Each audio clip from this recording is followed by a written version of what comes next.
groupes différents d'accueil au niveau des tranches d'âge. Donc la pouponnière qui accueille des enfants de 0 à 3 ans. Jardin d'enfants 3-6 ans. Le groupe dit des préscolaires 6-9 ans. Le groupe des scolaires 9-13 ans. Les ados 13-18, voire au-delà quelquefois dans le cadre d'accueil pour jeunes majeurs. Et puis le centre maternel qui accueille des mamans, des jeunes mères mineures ou majeures avec leur enfant jusqu'à 3 ans. Les panneaux arrivent déjà isolés, sauf en pied de façade, on verra pourquoi, pour pouvoir fixer tous les murs avec les systèmes de ferrure. Et on met également le pare-vapeur pour gagner du temps sur le chantier, faire juste les raccords. Également, le pare-pluie est mis en atelier. Donc on arrive à faire l'ensemble du clos couvert en 3 mois. Poser les planchers, la couverture et les menuiseries. Il y a quand même pas mal de chambres, des zones d'hébergement, donc des petits espaces avec la ventilation du bleu flux, un système de chauffage. Voilà, il y a quand même beaucoup de travail à l'intérieur, donc il y a 7 mois de second œuvre. Donc c'est ce qui nous permet de tenir les 10 mois de chantier. Pour gérer une bonne acoustique entre niveaux, c'est-à-dire que l'acoustique entre niveaux, on est dans la performance du logement. Donc avec 53 décibels entre niveaux et 58 en bruit de choc.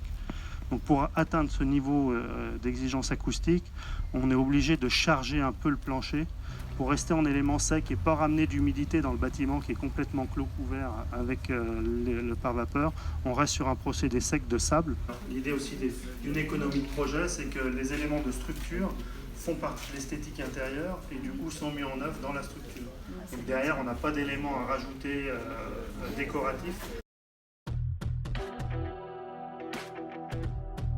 Compétence qui a été transférée par les lois de décentralisation aux conseils départementaux sur plusieurs années, au travers de 3 services, l'action sociale générale, l'action sociale à l'enfance et la protection maternelle infantile. Le défi, c'est le planning, parce que faire des bâtiments de ossature bois, on sait faire depuis de nombreuses années. Et effectivement, quand on met le planning et le temps de fabriquer, de monter, on allait monter plusieurs bâtiments en même temps. Donc il fallait du monde, il fallait une capacité technique.